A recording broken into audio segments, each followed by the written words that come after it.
अपने आप जितेंद्रिय हो जाएंगे। शरीर एक रथ है, बुद्धि इस रथ को चलाने वाला सारथी है, बैठने वाला जीवात्मा है, मन लगाम है, इंद्रियां घोड़े हैं, विचरने की जगह विषय भोग है। ये घोड़े विषय भोग का चारा चरने के लिए जाएंगे। अगर मन रूपी लगाम को बुद्धि रूपी सारथी ने ठीक से खींचा नहीं तो ये खंडक में गिरा देंगे। और गिरे हुए बहुत फंसे हैं, और जीव इतना भोला बन चुका है कि गड्ढे में गिरा है फिर भी वो आनंदित है। वो उसी को सुख समझ रहा है, दुख को ही सुख समझकर। यही तो भगवान की विचित्र माया है। जिसे तुम सुख समझते हो वो सुख की छाया है, समझ पड़ती नहीं, ये गिरधर की माया है। भयानक दुख के अंतर में वो डूबा हुआ भयानक परिणामों को प्राप्त होगा, लेकिन उसमें सुख का अनुभव कर रहा है। त्यक्त संगो जित क्रोधो लघ्वाहारो, तो अपने आप जितेंद्रिय हो जाएंगे। देख लेना, घृणा हो जाएगी यार, घृणा। कौन सा ऐसा सुख है जो घृणा के योग्य ना हो? लौकिक बढ़िया से बढ़िया पदार्थ खाओ, तत्काल हम उसे वापस उलटते हैं, देखने लायक नहीं रह जाएगा। चिकनी चमड़ी केवल देखकर फंस रहे हैं, कुछ नहीं, पूरा जीवन बर्बाद हो जाता है।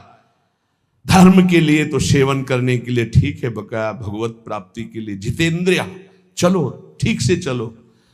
पिधाय बुद्ध्या द्वाराणि मनो ध्याने निवेशयेत्, शून्य स्वेवावकाके गुहासु च वनेषु च, नित्य युक्ता सदा योगी ध्यानम सम्यक उपक्रमेत।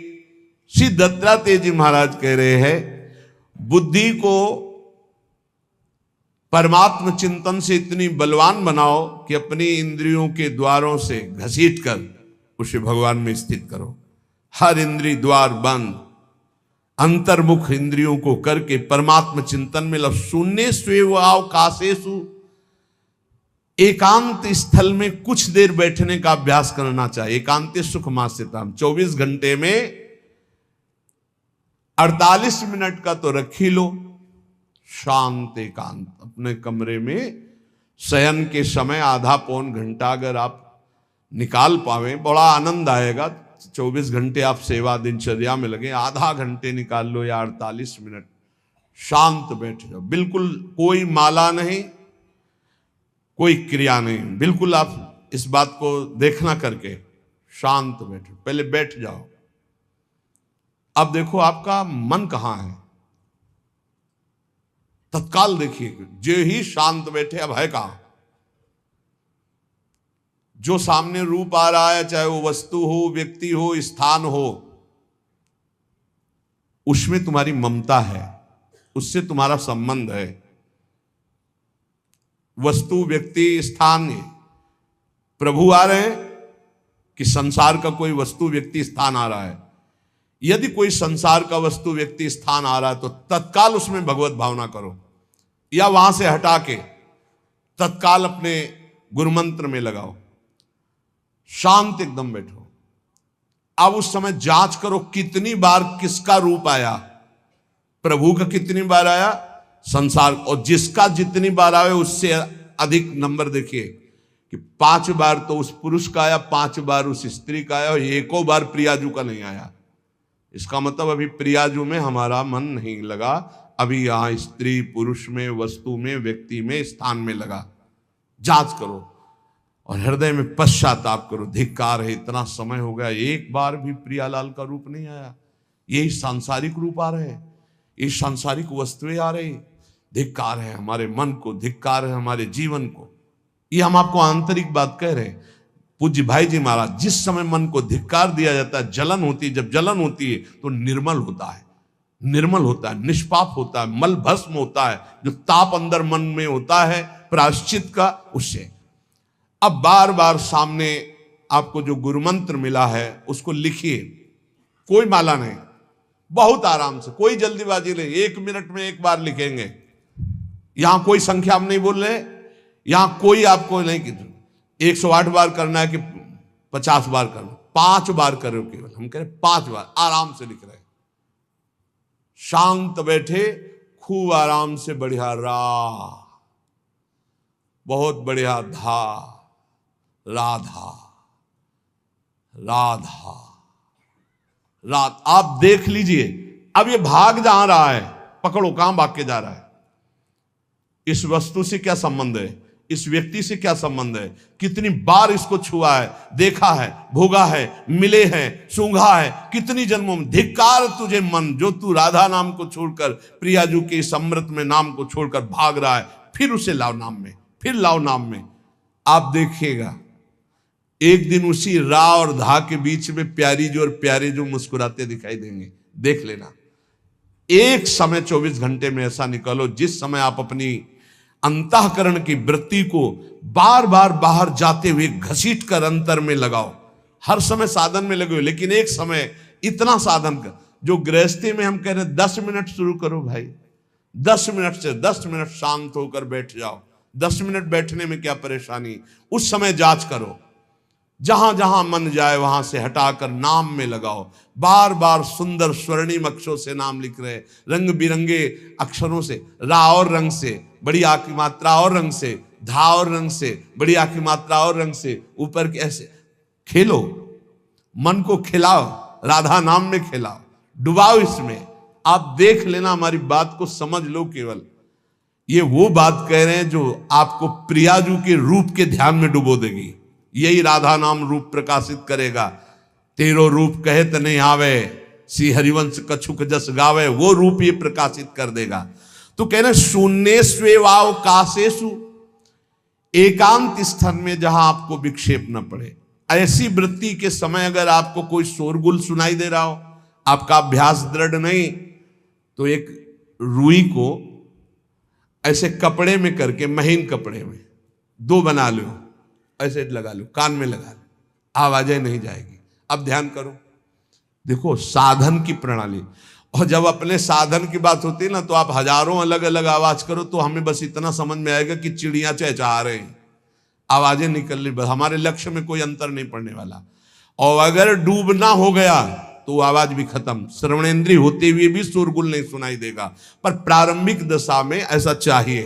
अगर आपको बार बार विक्षेप हो रहा हो, विक्षेप तो इतना कि घड़ी का टक टक भी बर्दाश्त नहीं होता, मन है ध्यान में बैठे ना, वो पहली बार एक खिड़की खुला है, खिड़की खुला है, खिड़की, अब उठो, पहले खिड़की बंद करके आओ।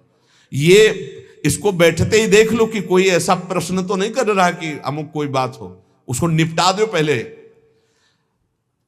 हम सबसे पहला काम करते थे, अगर राधा वल्लभ जी के दर्शन करने जाने हो, हमें इत्र खरीदना, तो सबसे पहला काम हम इत्र खरीदेंगे। क्यों? ये दर्शन नहीं करने देंगे, इत्र खरीदना है। बार बार कहेगा इत्र हमें दर्शन में नहीं डूबने देगा, तो पहले हम वो काम सब कर लेते थे जो राधा वल्लभ जी के दर्शन के बाद कर रहे हैं। अब दर्शन में तो केवल दर्शन। ऐसे ही जब हम ये जो 20 मिनट, 30 मिनट, 40 मिनट समय की बात करें, इसमें जब आपको समय देना हो तो कृपया मन के लिए कोई काम मत छोड़ना, वो बिल्कुल फुर्सत वाला। इसलिए हम कह रहे हैं सोने जाने के समय कि अब हम शयन करने जा रहे हैं, उस समय आप समय दीजिए। और अगर ये पहले ही बार में कह दे कि अमुक अमुक अमुक, तो तुरंत सुधार दीजिए, नहीं पूरे ध्यान में वही चलाएगा। वो बहुत बहुत ही विघ्नकारी रहता है जब तक निर्मल नहीं हो जाता। और जिस समय नाम पकड़ने लगता है, ऐसा आनंद आता है कि केवल रोने का मन करता है। आप इसको करिएगा जरूर, एकांत स्थल पे करिएगा। और जब ये करने विघ्न करे तो कान में श्रवण होता रहता है, शोरगुल। तो ये हमने किया है प्रारंभ में, रुई में ऐसे, और एक महीन कपड़ा का बना के ऊपर कपड़ा से ऐसे, और ऐसे खूब ठास के भर ले, अब आवाजें ले जाएगी। अब अंदर राधा राधा राधा आनंद आएगा। ये प्रारंभिक है, ये आगे चल के इनकी जरूरत नहीं पड़ती अंतर्मुख होने पर। तो एकांत स्थल में जब इस तरह से साधना की जाती है तो उपासक का चित्त भगवदाकार होने लगता है। कह रहे हैं वही सच्चा सन्यासी है। वाग्दंड कर्मदंडश्च मनोदंडश्च ते त्रयः यस्यैते नियता दंडा सत्यदंडी महायति। श्री दत्तात्रेय जी महाराज कह रहे हैं वाग्दंड, जिसने वाणी को वाग्दंड मौन में स्थित कर दिया। वाग्दंड यही प्रपंच की वार्ता नहीं बोलनी, भगवद वार्ता केवल बोलनी। वाणी को दंडित करो, ये बहुत चटर चटर प्रपंच की बातें करती, नाम जपने में इसको थकान लगती है, प्रपंच की बातें करने में नहीं। इसलिए इसको मौन के द्वारा वाणी को शासन में रखो, या तो भगवत चर्चा या मौन। दूसरा कर्मदंड, जो सन्यासी होता है वो निष्कर्म अवस्था की तरफ बढ़ता है। प्रापंचिक कर्मों को करते हुए भगवान नाम स्मरण करके यदि कर्म समर्पण कर दिया जाए तो वही गति प्राप्त होती है। ये तो सर्वाणि कर्माणि मयि सन्न्यस्य मत्पराः, प्रापंचिक कर्म है, व्यापार, नौकरी आदि नाना प्रकार के। लेकिन इन कर्मों को भगवत स्मरण करते हुए किया जाए, भगवत समर्पित कर दिया तो वही गति प्राप्त होती है जो निष्कर्म अवस्था तो प्राप्त सन्यासी की होती है। 3 दंड होते हैं, वागदंड और एक होता है कर्मदंड, शरीर को निश्चेष्ट रखना, निष्क्रिय रखना, और मनोदंड, मन को निसंकल्पित रखना, कोई संकल्प न बनना। इसे संन्यास भाव को प्राप्त महापुरुष की अवधूत स्थिति तक पहुंचने का यह रास्ता है। वागदंड, कर्मदंड, मनोदंड, वाणी को मौन के द्वारा, शरीर को निश्चेष्टता के द्वारा निष्कर्म स्थिति के लिए, और मन को निसंकल्पता के द्वारा, कोई संकल्प न बनावे, ऐसा का ऐसा, ऐसा नहीं, जैसा प्रभु जब चाहे जैसा, हमारा कोई संकल्प विकल्प नहीं। वाणी से भगवत चर्चा, शरीर से भागवतिक कर्म, नहीं तो सांसारिक विरत बहुकर्मा, निरत निरंतर सज्जन धर्मा। अब एक परम धर्म की बात का वर्णन कर रहे हैं। गृहस्थ धर्म में जैसे है, या जिनके पास बहुत अर्थव्यवस्था है, उनको चाहिए कि गौ सेवा से बहुत जल्दी शरीर पवित्र होता है, हृदय भी पवित्र होता है, और गोविंद भी प्रसन्न होते हैं। यदि गावः प्रदक्षिणीर कार्या वंदनीया ही नित्यशः मंगलायतनम दिव्याः श्रेष्ठास्त्वेता स्वयंभुवा। यदि गाय घर में पाली जाए या गौशाला खोली जाए और गौओं की सेवा की जाए, जिनके पास अर्थ है, भाव है, भगवान स्वयं श्री कृष्णचंद्र जी ने गौ सेवा स्वीकार की, गौवें चराई। गौओं की परिक्रमा करने से, जैसे आप प्रभु के बिहारी जी के मंदिर की 4 परिक्रमा करें तो जो फल आपको मिलेगा वही गाय की 4 परिक्रमा कर लें तो आपको प्राप्त हो जाएगा। गौ की प्रदक्षिणा से, गावः प्रदक्षिणी कार्या वंदनीया ही नित्यशः, जो रोज गाय को प्रणाम करता है और गाय की प्रदक्षिणा करता है तो भगवत प्रदक्षिणा का उसे फल प्राप्त होता है। जहां गौएं विराजमान होती हैं वो बड़ा पवित्र दिव्य तीर्थ स्थल माना जाता है। गौएं जहां विराजमान रहती, गौशाला में भजन करे तो कई गुना बढ़कर के प्राप्त होता है। स्वयं ब्रह्मा जी ने गौओं को दिव्य गुणों से विभूषित बनाया है। अप्यागाराणि विप्राणाम देवतायतनानि च यद गोमयेन शुद्ध्यंतिम किम ब्रूमो हृदिकम ततः। गाय के गोबर से जहां लेपा जाता है वहां जिस देवता का आवाहन करोगे वही देवता आकर विराजमान हो जाएगा। अपवित्र भूमि में भी यदि गाय के गोबर का लेप कर दिया जाए तो परम पवित्र मानी जाती है। गाय बहुत पवित्र, जहां वो बैठती है, जहां वो मूत्र त्याग करती, गोबर त्याग करती, वो स्थान तीर्थ तुल्य पवित्र माना जाता है। भगवान जब गाय के पीछे पीछे चलते तो गोरज उड़कर उनके मस्तक पर विराजमान होती, उनके मुखार बिंद पर विराजमान होती। बाल गोविंद के अनिष्टों को दूर करने के लिए गाय के पूंछ को उनके ऊपर से झाड़ा देती थी मैया। जब गुरुमंत्र वैदिक सिद्धांत से दिया गया था पहली बार तो पंचगव्य पिलाया गया था। गोमूत्रम गोमयम क्षीरम दधि सर्पिस्तथैव च गवाम पंच पवित्राणि पुनंत सकलम जगत। कितना भी बड़ा पापी हो, अगर पंचगव्य पिलाया जाए तो वो वैदिक मंत्रों को स्वीकार करने लायक हो जाता है, पवित्र हो जाता है।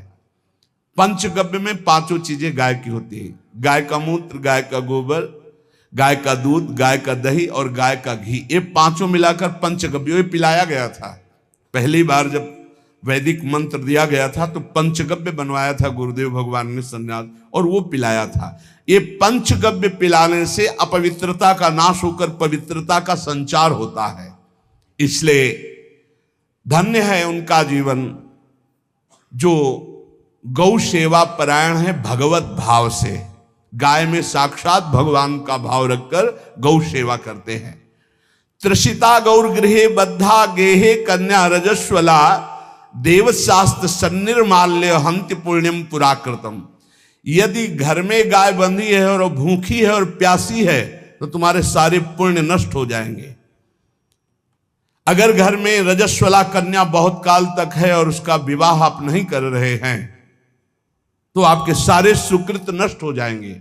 यदि घर में ठाकुर जी विराजमान है, कर का पहनाया हुआ माला सुबह तुमने देख लिया तो तुम्हारे सारे पुण्य नष्ट हो जाएंगे, क्योंकि शयन कराते समय तुमने उतारा नहीं, अर्थात तुम सेवा में प्रमाद करते हो। तो देवतास्त्र सन्निर्माल्य हंति पुण्यम पुराकृतम। जैसे सुबह श्रृंगार किया तो रात्रि के शयन के समय वो हटा लेने चाहिए माले। जब हम शयन कराते हैं तो भले पुष्प शैया पे शयन कराएं पर माला नहीं धारण कराएं। श्रृंगार का माला अगर दूसरे दिन दर्शन किए क्यों पहने ठाकुर जी, तो तुम्हारे सुकृत नष्ट हो जाएंगे। गाय बंदी हो घर में, वो प्यासी है और भूखी है, तुम्हारे सुकृत नष्ट हो जाएंगे। त्रिषिता गौर गृहे बद्धा, क्योंकि तुम्हारे पास है, सेवा करना चाहिए। यो वै गाम प्रतिसिद्धेन्तो चरंतिम च स्वतरणम नरहा तस्य पूर्वे च पितरा कंपन्ते पतनोन्मुखा। यदि गाय हरी हरी घास चर रही कहीं और तुमने डंडा ऊपर प्रहार किया और लाठी मारी तो तुम्हारे पितर खोपड़ी के बल नरक जाने के लिए तैयार हो गए। ये लिखा है चरंतिम स्वम तृणम नरहा तो तस्य पूर्वे च पितरा कंपन्ते पतनोन्मुखा। इसीलिए क्या भारत से कहीं किसी की तुलना हो सकती है जहां गौ को माता की पदवी दी गई, जहां गौ को हम आराध्य देव के रूप में मानते हैं, आराधना करते हैं।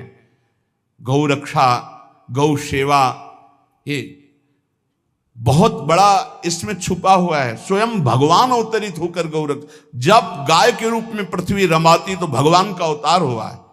बड़ा विचित्र समय आता चला जा रहा है कि अब आधुनिक यंत्रों की ऐसी सेवाएं हो गई बड़ी बड़ी कि अब ना बैल की जरूरत है और ऐसे दूध की महंगाई बन गई कि अब देसी गाय 2 लीटर 3 लीटर 4 लीटर और ऐसी ऐसी कि 20-20 25-25 लीटर दे तो कौन देसी गाय को। तो गौओं का सेवा का भावना शास्त्र आज्ञा करता है कि जो प्रतिदिन अग्रग्रासे परोभावा कर्तव्यो भक्ति तोन्वहम अकृत्वा स्वयं आहारम कुर्वम नापनोति दुर्गतिम।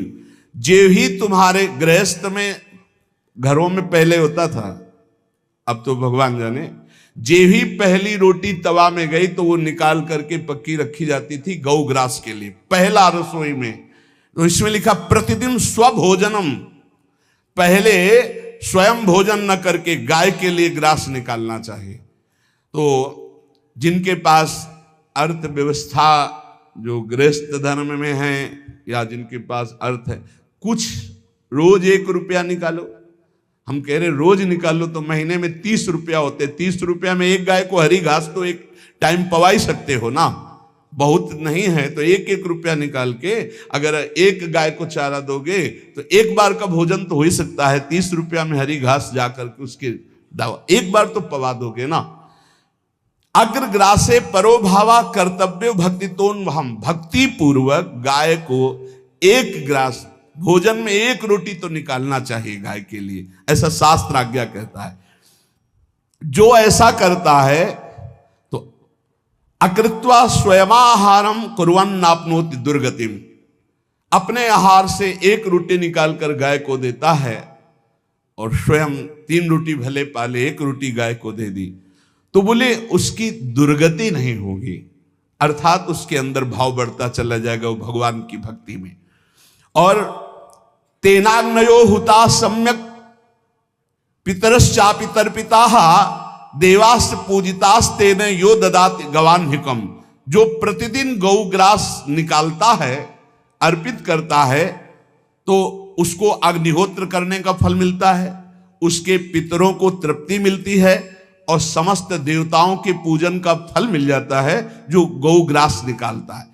यो वै ताड्यते यष्ट्याधेनुम मर्त्यो विमूढ़धि, जो मूर्ख मनुष्य, जैसे अब गाय दूध नहीं दे रही, मार डंडे डंडे मार रहे हैं, इंजेक्शन लगा रहे हैं, ऐसे वैसे कर रहे हैं, उसको ताड़ना दे रहे हैं, तो बोले जो मूढ़ बुद्धि मूर्ख मनुष्य, यो वै ताड़ते यष्ट्याधेनुम मर्त्यो विमूढ़धि, वो गाय को लाठी से मारता है, डंडे से मारता है, हाथों से मारता है, तो धर्मराजस्य नगरेशा याति करवर्जिताहा, धर्मराज जी पहले अपने नरक में ले जा करके उसके कहते थोड़े थोड़े तिल तिल करके पहले इसके हाथ काटो, मरना है नहीं वहां, अब आराम आराम से थोड़े थोड़े पहले हाथ वर्जिताहा, इन्हीं हाथों से गाय को मारा था ना, तो ऐसे थोड़ा थोड़ा काटा जाता है उसके हाथ, कर वर्जिताहा, उसके दोनों हाथ काट करके थोड़े थोड़े।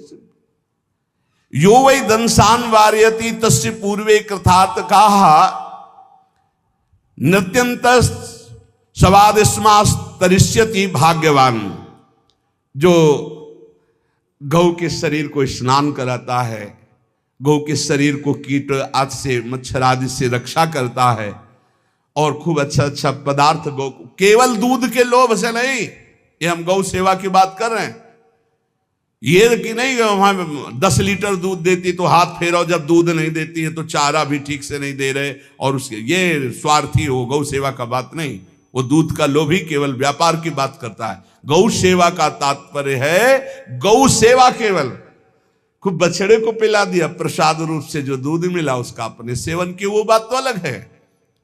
अब बछड़े को तो जरा सा केवल पिन्हाने के लिए कर दिया और खूब सारा दूध लीटर में नाप करके जा रहा है, और उस समय तक तो खवाओ पियाओगे ही खूब अच्छे से, इसके बाद जब दूध देना बंद किया तो उसका आदर सत्कार खत्म, खोल के बाहर ऐसे वो प्लास्टिक खाते घूम रही है, तो ये गौ सेवा नहीं मानी जाएगी, वो स्वार्थ पूर्ति मानी जाएगी।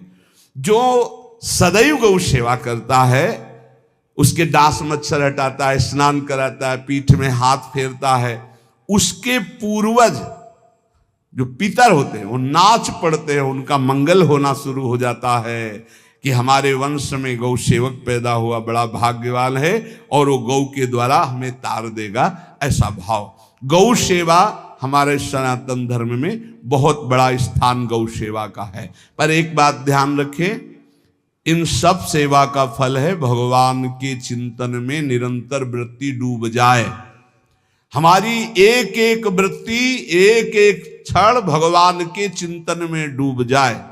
अगर नहीं तो हम आपको उत्तर दे रहे हैं। कल प्रश्न हुआ था कि क्या गौ सेवा के बिना मुक्ति मिल सकती है? क्या महाराज नृग जैसा कोई गौ सेवक हुआ है दानी? भागवत में पढ़ लेना, करोड़ करोड़ गायों को, करोड़ों गौशालाएं थी, एक दो नहीं, इसलिए कह रहे हैं करोड़ों शब्द कि आप उसको कहीं ज्यादा ना समझें। पृथ्वी के कोई भूमि के कण गिन सकता है, बारिश की बूंदे गिन सकता है, लेकिन महाराज नृग की गौएं जितनी दान की गई वो गिनी नहीं जा सकती थी, ऐसा वर्णन आता है। अरबों अर्बुद गौओं की सब स्वर्ण से अभिषिक्त करके ब्राह्मणों को दान करना, इतने बड़े गौ सेवक, इतने बड़े दान करने वाले, एक चूक हो गई, ना दान लेने वाले तपस्वी ब्राह्मण की गाय किसी अन्य ब्राह्मण को दान कर दी, और वो ब्राह्मण ने जब गाय देखी बोली मेरी गाय चुरा ली, बोले महाराज नृग ने दी। महाराज नृग से कहा मेरी गाय है, तो उनका गौशाला में आ गई होगी, आपको 10,000 गौएं देते हैं, आप अपनी गाय। बोले मैं प्रतिग्रह नहीं लेता, जिसने दान लिया था उसने कहा गाय यही लेके जाऊंगा, तो उनका आप गाय छोड़ दीजिए, आपको 10,000 गाय देते। बोले नहीं लूंगा। बस अनजाने के अपराध ने गिरगिट बना दिया था, कुएं का गिरगिट। पर भगवान बड़े कृपालु हैं, गौ सेवक थे, इसलिए गोविंद द्वारिकाधीश जी ने उनका उद्धार किया। सब साधन का फल है अच्युत भावना से युक्त होकर, भगवत भावना से युक्त होकर निरंतर भजन करते हुए सेवा परायण रहो, चराचर जगत की सेवा परायण रहो। भजन करना ही सबसे बड़ा परम धर्म है। हम सब सेवाएं करें जगत की, लेकिन अंदर से राधा राधा राधा, गोविंद गोविंद गोविंद गोविंद, आनंद आ जाएगा। तन से सेवा करो, मन से भगवान के चिंतन, मामनुष्मर युद्धते, भगवान के चिंतन में रहो। सेवा और व्यापार में अंतर होता है। गौ सेवा के बहाने से धन का जो दान लेना है और उसका अपने में प्रयोग करना, मैं पितरों सहित नरक जाना है, लिख लो। गौ सेवा के बहाने से दान लेना और उसका अपने परिवार के सुख में पैसे का प्रयोग कर देना या अपनी वासनाओं की पूर्ति में लगा देना। आया गौ सेवा के लिए और आप प्रयोग कर रहे हैं गाड़ी घोड़ा नाना प्रकार के सांसारिक भोगों में, तो लिख लो पितर सहित तुम्हारे नरक जाएंगे, क्योंकि गौ सेवा के लिए आया है। गौ सेवा का धन सिर्फ गौ सेवा में ही लगना चाहिए। आप गौ सेवक है, दूध पान कीजिए, रोटी खा लीजिए, लेकिन गौ सेवा का अर्थ आप अपने वासनाओं की पूर्ति में, अपने मनोरंजन में या अपने मन के संकल्प भावना में नहीं पूरी कर सकते। गौ सेवा के लिए ही पूरी कीजिए। गौ के वास का निर्माण, गौ के भोजन की व्यवस्था, वो दूध दे ना दे, वो कैसी भी अवस्था में हो, उसकी सेवा परायणता, उसके लिए सेवक रखना, सेवकों को भी सुख प्रदान करना, लेकिन स्वयं कभी गौ के सेवा के लिए आए हुए धन का स्वयं के लिए भोग न करना और निरंतर भजन में रखना, उसे परम पद की प्राप्ति हो जाएगी। इसलिए हमारे सनातन धर्म में गौ सेवा का विशेष महत्व है और इस महत्व को सबको स्वीकार करना चाहिए। यदि आप गौ पालन स्वयं नहीं कर सकते तो 4 लोग मिलकर के, क्योंकि आज जो गायों की व्यवस्था वो बड़ी दयनीय हो रही है। दयनीय इसलिए हो रही कि दूध की अधिकता के चाह रखने वाले भैंस रखते हैं या विदेशी गाय रखते हैं। अपनी भारतीय जो देसी गाय है वो उतना अधिक नहीं देती कि 40 लीटर 30 लीटर 25 लीटर, बहुत अधिक देगी तो 5 और 8 लीटर। देसी शुद्ध गाय अपनी जो है वो 8-10 लीटर, बहुत जब व्यवस्था हो। नहीं तो अपने गांव में तो देखा है 2-2.5-3 लीटर से ज्यादा नहीं देंगे, 1.5 लीटर इधर 1.5 लीटर उधर, या बहुत हुआ तो 2 लीटर 2 लीटर, पर वो स्वर्णिम दूध होता है। जो दूध की चाह रखने वाले जन थे अब वो गायों को नहीं रखते, देसी गायों को कोई बिरला ही रखता है। अब पहले बैलों की जरूरत होती थी, गाय बछड़ा दिया तो आनंद होता था कि किसानी के काम में। अब तो ट्रैक्टर है तो बैलों की जरूरत नहीं।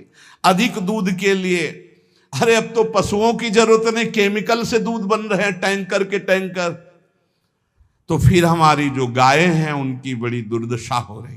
तो हमें चाहिए कि जो गृहस्थ जन हैं, धनी मानी जन हैं, या जिनके पास शरीर व्यवस्था, बौद्धिक स्तर सेवा परायण, अर्थव्यवस्था, वो थोड़ा 4 गाय की व्यवस्था करके उनकी सेवा करें, क्योंकि हमारे सनातन धर्म का स्वरूप है जहां मां पदवी दी गई है गांव को, गौ माता कहा गया है। गौ में समस्त देवता विराजमान है। गौ का बहुत बड़ा महत्व वर्णन किया गया धर्म शास्त्रों में।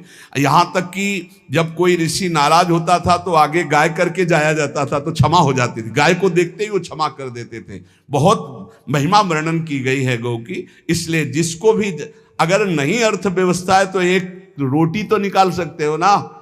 तुम्हारी रसोई में रोटी बने तो पहली रोटी निकाल लो, और आसपास जहां गाय बंधी हो तो उसको दे आओ जाकर, तो कम से कम धर्म का पालन हो जाएगा, गौ सेवा बन जाएगी। तो गौ सेवा, चराचर जगत की सेवा, भगवत सेवा, सबका फल है। फिर प्रारंभ में आ जाइए स्मृति। योगी हो तो चित्त की वृत्ति का निरोध करके परमात्माकार, ज्ञानी है तो चित्त वृत्ति का लय करके स्वरूप स्थित, भक्त है तो एक एक वृत्ति सावई मनः कृष्ण पदार विंदयो। भगवान के चरण में, भगवान के नाम में, भगवान के रूप में, भगवान की लीलाओं में। स्मृति अगर नहीं तो सब साधन अधूरा, और स्मृति तो हर साधन पूरा। इसलिए एक बार कमर कस लो, चाहे जगत की सेवा करो, चाहे जिस कार्य में लगे हो, तुम्हारी स्मृति प्रभु में लगी हो। स्मृति के बिना हम जीवन का कोई महत्व नहीं समझते। स्मृति विहीन जीवन सब व्यर्थ। इसीलिए उन परमहंसों के चरणों में स्वयं भगवान चरण रज लेने के लिए पीछे डोलते हैं, जो निरपेक्षम मुनिम शांतम निर्वैरम समदर्शनम अनुब्रजाम्यहम नित्यम पुयत्यंगुरेण भी। ना कोई प्रतिज्ञा, ना कोई चाह, ना कोई इच्छा, निरंतर भगवदाकार वृत्ति, निरपेक्षम मननशील, द्वंद्व विमुक्ता, जो शांत हैं, जो किसी से वैर नहीं रखते, भगवदाकार वृत्ति, उसी मार्ग के आप पथिक हैं। सर्वतो भावेन, अपने मन को समेट लो धर्म और कर्म दोनों से, और साब त्यज लोक धर्मान, और परम धर्म का सेवन करते हुए समस्त चराचर जगत को भगवत स्वरूप निरखते हुए इसी जन्म में परम पद को प्राप्त हो जाओ। सत्संग का सार हमारा शरीर है, इससे सेवाएं बने, हमारा मन है, इससे चिंतन बने, हमारी वाणी है, इससे लीला गुण का गायन करें, और हम स्वयं परमात्म अंश हैं, परमात्म स्वरूप है, ऐसी ठसक बनी रहे, जीवन मुक्त ही हो। स्वार्थ को लेकर किया गया धर्म रंग नहीं लाता।